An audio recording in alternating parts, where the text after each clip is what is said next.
축복합니다.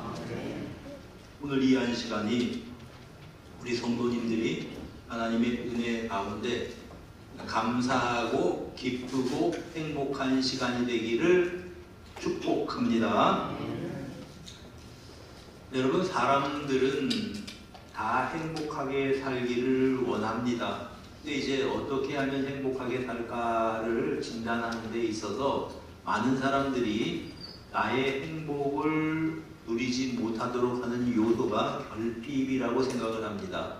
그래서 하나님께 간구해요. 하나님, 이것을 주시옵소서, 하나님 저것을 주시옵소서.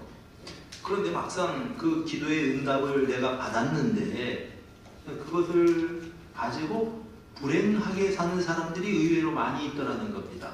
이거는 시편 106편의 표현대로 말한다면 여호와께서 그들이 구하는 것을 주셨을지라도 그들의 심령은 파리하게 하셨도다. 여러분, 얻은 것은 분명히 얻었는데, 기도의 응답도 있는데, 내가 추구하는 것을 얻었는데 사실은 행복하지 않다. 참 문제가 아닐까요? 정말 행복한 것은 무엇일까? 내가 얻은 것들을 누릴 줄 아는 것이 참된 복이라고 하는 말씀입니다. 어떤 사람이요, 평생 농사만 짓던 농부가 있었습니다. 이 사람의 꿈은 조금씩 땅을 늘려가는 것입니다. 그래서 돈을 모으면 땅을 좀 더 사기도 하고, 그래서 이제 꽤 많은 땅을 이제 가지게 되었습니다. 그런데요, 이분이 농사짓는 그 땅이 신시가지 도시개발 계획에 포함이 되었습니다. 농지였는데 거기까지 이제 시가지가 확장되면, 그래서 거기 뭐 여러 가지를 이제 또 이제 해야 되니까 그게 수용이 됐어요. 여러분, 평생 농사만 짓던 사람이 수십억 부자가 된 겁니다. 졸지에 평생 한 번도 만져보지 못한 돈을 손에 쥐게 되었습니다.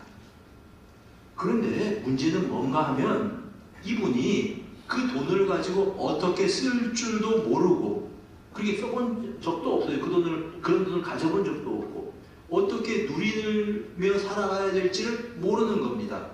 그래서 그 사람은 어떻게 살았냐 하면 예전하고 똑같이 살아갑니다. 그저 조그만 것 가지고 벌벌 떨면서, 그리고 이제 아침이 되면은 작업복을 입고 수용되지 않은 땅이 있거든요. 그 땅에서 농사를 지으면서 살아가고 있었습니다. 주변 사람들이 답답해요. 답답한 사람, 친구들이 그렇게 이야기합니다. 왜 그렇게 사는가 자네. 그러지 말고 그저 이 집 팔고 뭐 돈이 있잖아. 그래서 좀 집도 편안하게 아파트로 좀 옮기고, 단독주택보다 훨씬 편하다는데 큰 아파트 하나 사서 거기서 살아. 그리고 이제 차도 하나 사서 자네 내외간 평생 고생만 했는데 여기저기 다니면서 구경도 좀 하고 맛있는 것도 좀 먹고 그렇게 살게 라고 권했습니다. 근데 문제는 그렇게 살아가는 것이 무엇인지 모르고 있어요. 이 사람은 그냥 자기 살던 대로 사는 겁니다. 농사 짓고, 그리고 이제 그냥 아끼고 그렇게 살다가 이분이 돌아가셨습니다. 자, 여러분, 이분 돌아가시면 이분이 가지고 있는 이 재산은 누가 가지게 될까요? 자식들이 여럿 있는데 자식들만 있는 게 아니라 며느리들도 있고 사위들도 있다고요. 그래서 서로 집안이 복잡해졌답니다. 여러분, 이 사람의 돈이지만 자기가 누리지 못하고 누가 누립니까? 자식들이 누리게 되었다고 하는 겁니다. 오늘 본문에 보니까 어떤 사람은 그의 영혼이 6장 2절이에요. 바라는 모든 소원에 부족함이 없이 재물과 부여와 종기를 하나님께 받았다. 여러분, 하나님께서 재물도 주셨습니다. 부여도 주셨습니다. 종기도 주셨습니다. 남들이 부러워하는 건 다 주셨습니다. 그런데 하나님께서 그것을 누리도록 허락하지 않으셨습니다. 그런 경우가 있을 수도 있죠.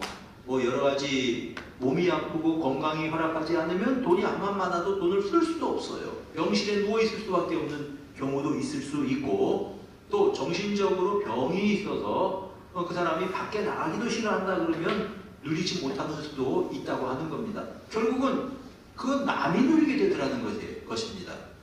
아까 그 농부처럼 그 얼마나 헛된 일입니까? 그래서 그것을 악한 병이다 이렇게 이 전도서 기자는 우리에게 일러주고 있습니다.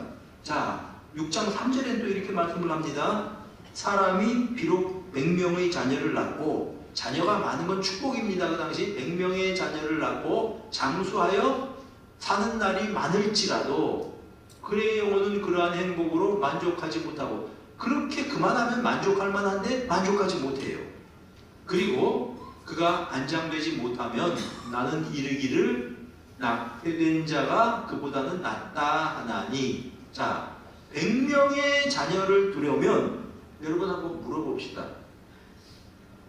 아내가, 한 사람 아내가 100명 자녀를 낳을 수 있을까요? 못 낳을까요? 예. 100명의 자녀를 낳았다면 아내들이 많다는 얘기입니까? 적다는 얘기입니까? 예. 한 10명 이상 될 것 같아요, 최소한. 자, 그럼 아내도 많고 자식들이 많은 건 축복이라 그랬잖아요, 그 당시 다산이. 그러니까 이제 하나님이 복을 그만큼 주셨다는 거죠. 거기다 장수합니다. 오래 살아요. 그런데 문제가 뭐냐 하면 자기의 마음에 그가 엄청나게 많은 것들을 누리고 있는데 이거 내가 만족하다, 그렇게 만족을 느끼지 못하는 겁니다. 이게 얼마나 불행하냐는 겁니다. 여러분, 우리 장로님들하고 예전에 전라북도 그 지역에 이제 교회 두 군데를 한번 다녀온 적이 있습니다. 하나는 금산교회고 하나는 두동교회입니다. 이 교회가 왜 특이한 교회인가 하면은 기역자로 지어진 예배당이에요. 우리나라 선교사님들이 처음 와서 예수 믿는 사람들이 많아지고 예배당을 지을 때는, 그때는 남녀 7세 뭡니까? 교회에서도 남자 여자 같이 보면 안 돼요. 그래서 기역자로 짓습니다. 기역자로 지어서 이쪽에는 남자들만 쭉 앉아있고 이쪽에는 여자들만 앉아있어서 남자는 여자를 볼 수 있나요? 없나요? 못 보게 만들었습니다. 근데 목사님은 다 볼 수 있어요. 이쪽도 보고 이쪽도 보고. 뭐 하여간 그렇게 예배당을 만들었는데, 옛날 예배당이 남아있어서 계속 예배를 드리고 있는 교회가 딱 두 개가 있습니다. 하나는 이제 금산교회고 하나는 두동교회입니다. 근데 이 두동교회가 세워진 일화가 참 이제 재미가 있습니다. 선교사님들이 와서 그 지역에서 예수 믿는 사람들이 생겨났습니다. 근데 그 지역에 박재신이라고 하는 지역의 유지가 있었습니다. 박재신 씨는 얼마나 땅이 많았는가 하면 사방 30리를 그분의 땅을 밟지 않으면 지나갈 수가 없었대요. 30리. 와, 사방 30리 얼마나 많은 땅을 가지고 있었던 그야말로 유지지요. 자, 그뿐만 아니라 이 사람이 사람들한테 인심도 얻었습니다. 막 어려운 때는 그 사람이 그 지역의 사람들 위해서 대신 다 세금을 내주기도 하고요. 참 고마운 사람이죠. 그렇게 덕을 베풀어서 사람들이 박재신 씨 참 훌륭하다 해서 박재신 씨 숭덕비를 세워놓기도 했습니다. 그 비석이 지금도 있어요. 박재신 씨. 그래서 참 훌륭한 사람이다. 그분의 이제 덕을 기린다. 그런 이제 비석을 세워놓기도 했습니다. 자, 그 지역에 예수 믿는 사람들이 생겼는데 박재신 씨가 뭐가 문제인 거 아니? 아이가 없어요. 아들을 낳지 못했습니다. 그러니까 그 당시에는 아들을 못 낳는 게 큰 문제잖아요. 그래서 이 사람이 고민을 하는 걸 알고 누군가 전도했습니다. 그분에게 그 나으리 만약 예수를 믿으면 아이를 낳을 수 있습니다. 이게 박재신 씨 그 승덕교회예요. 지금도 남아 있어요.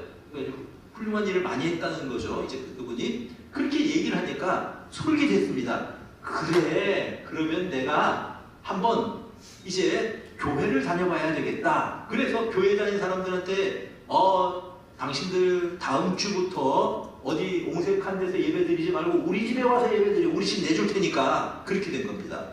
근데 거기서 막 그냥 박재신 씨 집에 하인들도 많았고 다 그 사람 덕을 본 사람들이라서 예수 믿는 사람들이 막 늘어났지요. 자, 그런데 뭐가 문제인 거 아니? 문제가 많아요. 가다가 이 아이가 아이를 진짜 잉태를 했어요. 그러니까 거기서 이제 예수 믿게 하고 그러니까 그래서 아이를 낳아서 이름을 뭐라고 지었냐면 박요한이라고 지었습니다. 박요한. 여기까지는 좋았어요. 근데 나이가 들어서 한 서너 살 돼서 아이가 앓기 시작했습니다. 시름시름 앓고 그러니까 걱정을 하죠. 막 주변 사람들이. 그런데 이 아이가 회복되지 못하고 죽어버렸습니다. 그리고 박재신 씨가 마음이 상해서 도대체 하나님이 도대체 왜 내 아들을 데려가시냐 그래서 교인들을 다 내쫓아 버렸습니다. 내일부터 우리 집에서 다음 주 때 예배 못 드린다. 교인들이 갈 데가 없잖아요. 그래서 어떻게 밭되기 하나에 거기 우리 교회 짓자 그리고서 지은 교회가 두동교회인데 기역자 교회입니다. 그 교회가. 자, 그리고 나서 박재신 씨가 어떻게 되었냐 하면은 나이가 들 거 아닙니까? 박재신 씨가 이분이 뭐 재산만 많은 게 아니라 아내도 많았어요. 아내가 몇 명이라고요? 5명. 5명이에요. 나중에 나이가 들어서 이분이 몸이 아프게 되었습니다. 몸이 아프니까 여러분 이제 누군가 간병을 해주고 돌봐줘야 되잖아요. 그러니까 이 사람 참 그냥 목이 많은 사람 같아요. 아내가 5명이니까 여러분 5배로 잘 돌봐줄 거 아니에요. 한 명씩 뭐 번호 순번을 짜서 와서 돌봐주든지 하여간 5배로 잘해줄 것 같아요. 자, 그런데 이 박재신 씨가 늙고 병들은 이 박재신 씨를 아무도 돌보지 않았대요. 왜 그랬겠습니까?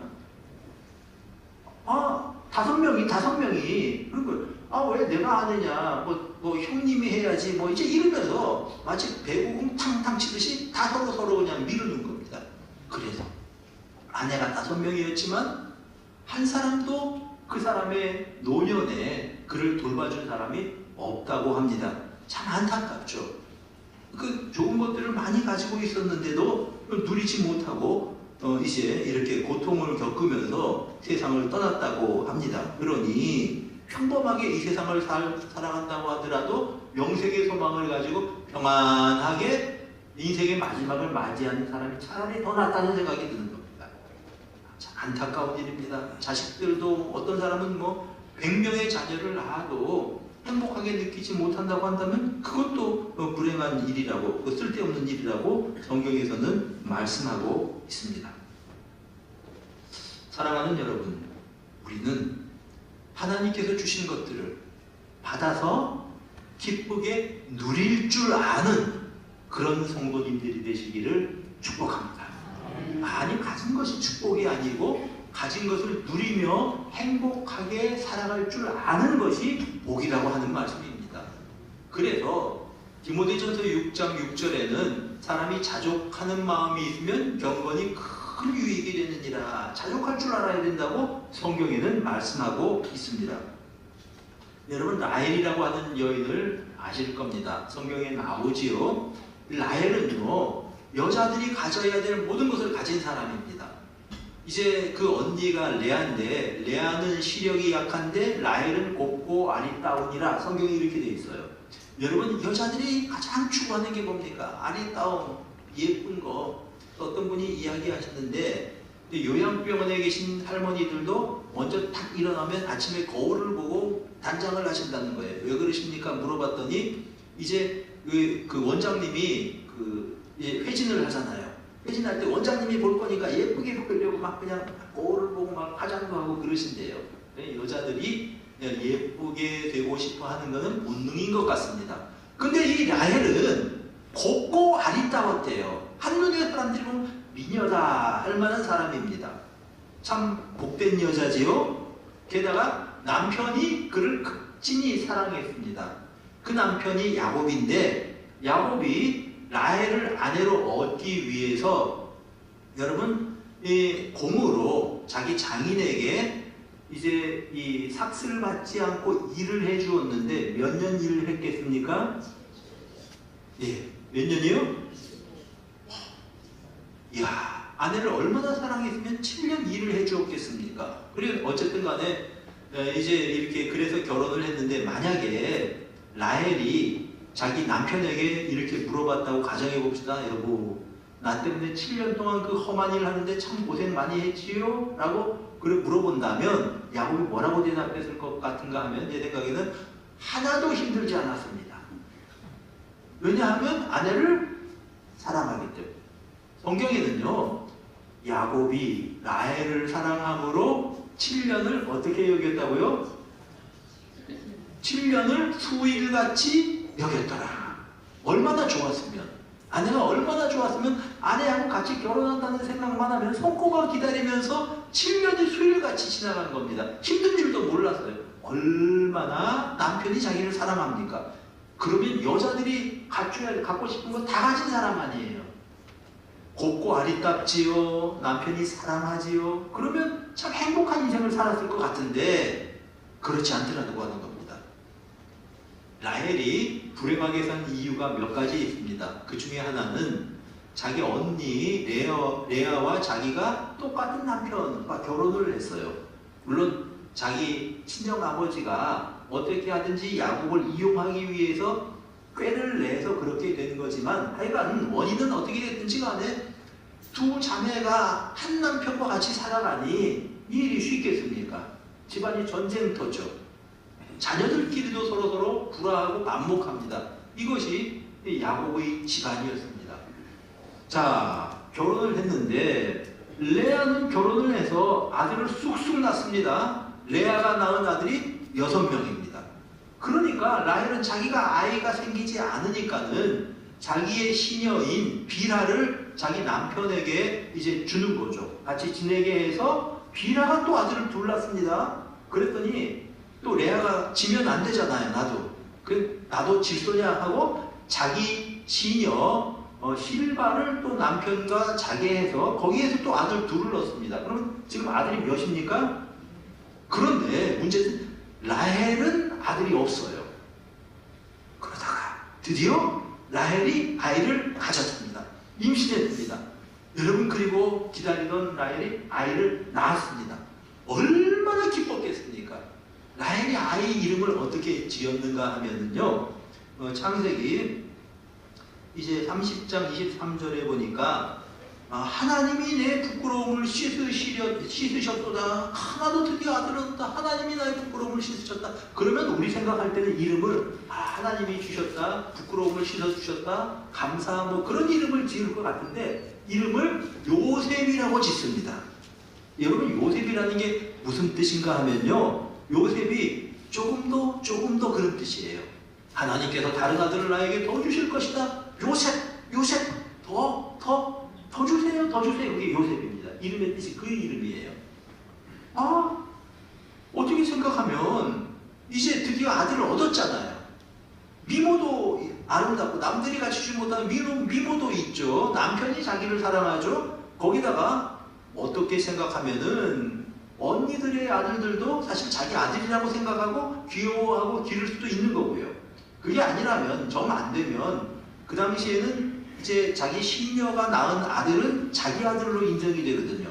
비라가 또 아들 둘 낳았잖아요. 내 아들이라고 생각하고 키워도 그냥 그만해도 됐을 텐데, 그런데 또 하나님이 요셉을 주셨다는 겁니다.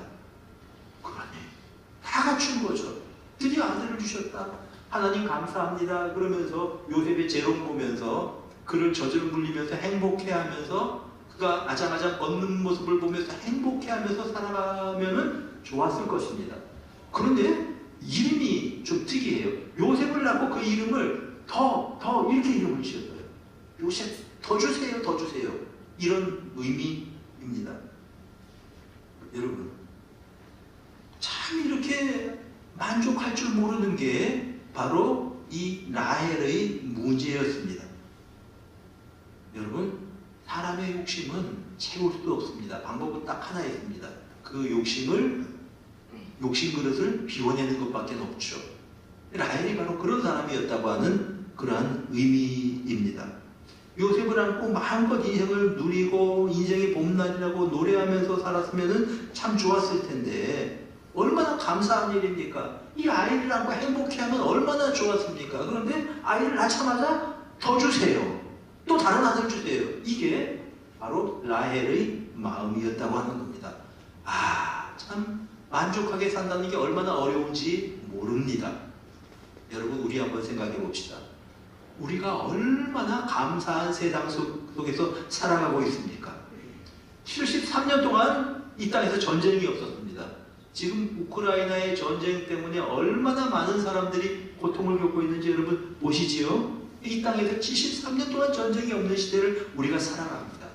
물론 지금 정치적으로 막 어려운 혼란을 겪고는 있지만은 그래도 이제 우리가 이 70여 년 동안 73년 동안 여러 가지를 이루어 놓았습니다. 민주화도 이루고 경제적으로도 60대는 그렇게 이야기를 하더라고요. 어떤 분은 60대는 후진국에서 태어났고 60대 이상 되는 사람들은, 그리고 이제 50대 40대 되는 사람들은 개발도상국 혹은 중진국에서 태어나서 살아가고 있고, 그리고 20대 이하는 30대 20대 이하는 선진국에서 태어났대요. 그만큼 우리나라 경제가 급속하게 발전을 했다고 하는 겁니다. 그러면 이만하면 참 감사할 일이 많지요. 그리고 무엇보다도 내가 하나님을 아버지라고 부르지 않습니까? 그 얼마나 감사한 일입니까? 우리가 함께 예배 드릴 수 있는 예배당에서 우리가 서로 마주보면서 하나님께 예배를 드리게 됩니다. 이게 얼마나 감사한 일입니까? 오늘 밤에도 내가 편안히 몸을 누이고 잘 곳이 있다면 여러분 이거 얼마나 감사한 일입니까? 이것만 가지고 우리 감사하고 이것만 가지고도 주신 것을 누리며 살아가는 우리 모두가 되었으면 좋겠습니다. 라헬이 그런 면에서는 참 안타깝습니다. 그 선에서 만족하고 행복하게 살았으면, 그래서 더 주옵소서 이게 라헬이었습니다. 결국은 라헬이 하나님께서 다른 아들을 내게 더하시리라 이런 이름을 지어 놓았으니 또 아들을 주기는 주셨습니다. 또 임신했어요. 라헬이. 이야, 드디어 나도 또 이제 임신을 했구나. 자, 그런데 이 둘째 아들을 낳을 때의 상황이 그렇게 편한 상황이 아니었습니다. 야곱의 집이 다른 데로 이주해 가다가 이사가는 도중에 아이를 낳았습니다. 난산이었습니다. 얼마나 고생하면서 그냥 출산을 했는지 몰라요. 그래서 너무 고생을 해서 이 라헬이 아이를 낳고 뭐라고 불렀냐 하면은 베노니라고 불렀어요. 무슨 뜻인가 하면 슬픔의 아들, 너무 힘들었다, 너무 고통스러웠다, 너는 슬픔의 아들이다. 근데 사람 이름을 슬픔의 아들이라고 지을 수는 없지 않습니까? 아버지 야곱이 살짝 바꿨어요. 베노니 대신에 베냐민은 오른손의 아들이라고 하는 뜻입니다. 이름을 살짝 바꾸고 그녀는 아이를 낳고 죽어버렸습니다. 얼마나 안 됐습니까? 그래서 그냥 옮겨가던 중에 그 근방에, 베들레헴 근방에 장례를 치러서 거기에 묻히고 말았습니다. 여러분, 왜 안타깝게 생각이 되냐 하면, 만약에 라헬이 둘째 아이를 가지지 않았다면 그녀의 인생은 어떻게 되었을까요? 하나님께 더 이상 아들을 그런 거 하지 않고 요셉 이것만 해도 감사합니다 그러고 평생 살았더라면 그녀의 인생이 어떻게 되었을까요? 참 행복한 인생을 살았을 겁니다. 왜냐하면 우리가 이 야곱의 인생을 쭉 알지만 그 후에 자기 아들, 자기가 그렇게 아끼는 아들 요셉이 애굽의 총리가 되었어요.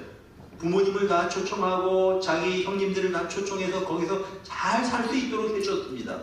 여러분, 애굽의 총리는요, 애굽의 왕족 외에 제일 높이 올라갈 수 있는 사람이 총리입니다. 온 사람이 다 그 앞에 머리를 숙이는 그런 높은 지위를 사랑하는 아들이 가지게 되었어요.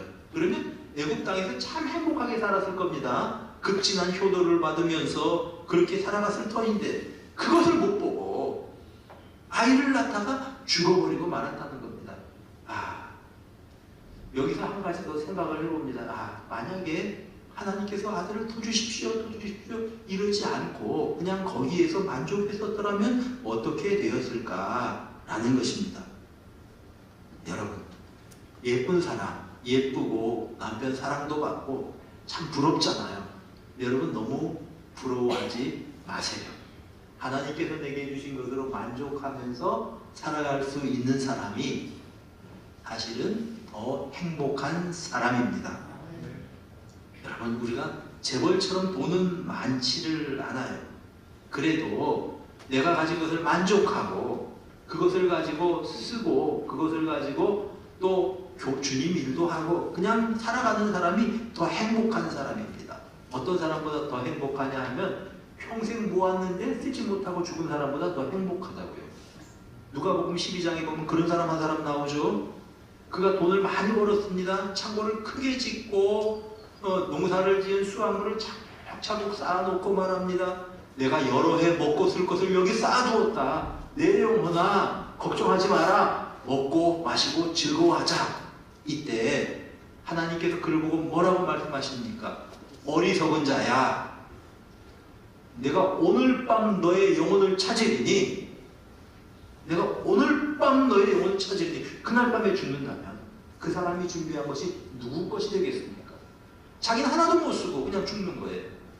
그런 인생보다 가진 것을 감사하면서 만족하게 누리며 사는 사람이 더 행복한 사람인 줄로 믿습니다. 야곱이요, 참 파란만장한 인생을 살지 않았습니까? 그런데 역설적으로 야곱의 인생이 평안하게 풀리기 시작한 건 언제부턴가 하면 그가 욕심 그릇을 비우고부터입니다.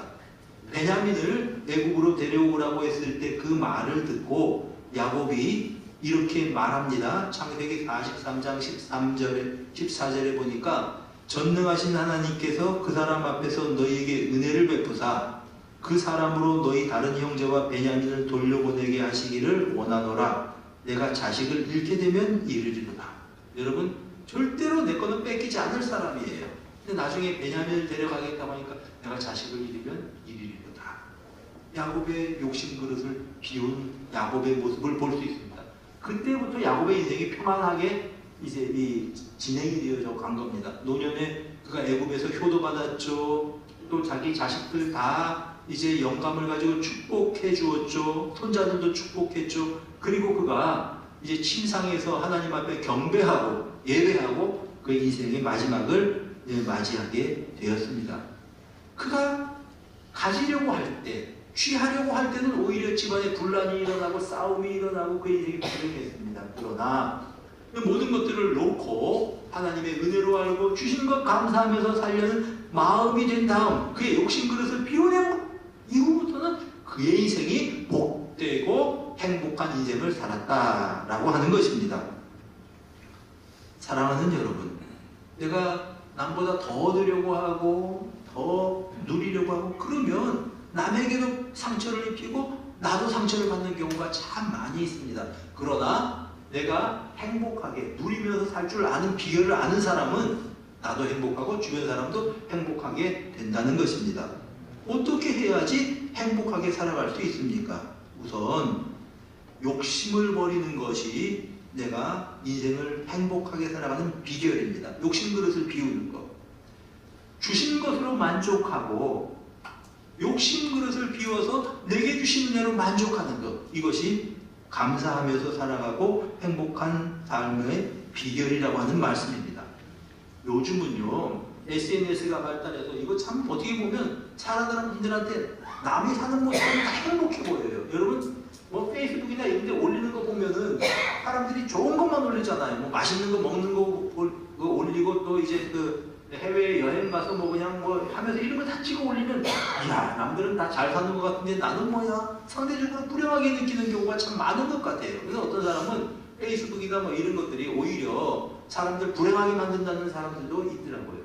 여러분, 남의 가진 거 부러워하지 말고 비교하지 말고 비교의식을 버리고 내게 주신 은혜를 감사함으로 받아 누리면서 살아가는 우리 성도님들이 다 되시기를 주님의 이름으로 축복합니다. 욕심을 비우고 내게 주신 것 감사하고 주신 것을 누리며 살아가십시오. 이것이 행복하게 살아가는 비결이라는 것입니다. 전도서 5장 18절에 이렇게 말씀을 합니다. 우리 읽은 말씀에 자, 한번 읽어볼까요? 시작. 사람이 하나님께서 그에게 주신 바 그 일평생에 먹고 마시며 해 아래서 하는 수고 중에서 낙을 보는 것이 선하고 아름다운 것을 내가 보았나니 이것이 그의 몫이로다. 자, 일평생에 먹고 마시고 수고 가운데 낙을 보는 것이 하나님께서 주신 선물이다 라는 것입니다. 19절에는 또한 어떤 사람에게는 하나님이 재물과 부유를 그에게 주사 능히 누리게 하시며 제 몫을 받아 수고하게 함으로 즐거워하게 하신 것은 하나님의 선물이다. 하나님께서 주신 재물 자체가 선물이 아니고 정말 하나님께서 주신 선물은 재물과 부여를 주시고 그것을 만족해하면서 누리게 하셨다고 하는 겁니다. 그것이 선물이라고 말씀하고 있는 것입니다. 사랑하는 여러분, 내게 주신 은혜를 감사하면서 만족하면서 살아갑시다. 내게 주신 인생을 남이 어떻게 사나, 남은 더 행복한가, 여러분 견눈질하지 말고 내게 주신 은혜를 감사하면서 누리며 우리 하루하루 살아가십시다. 이런 사람이 행복한 사람인 것입니다. 우리 성도님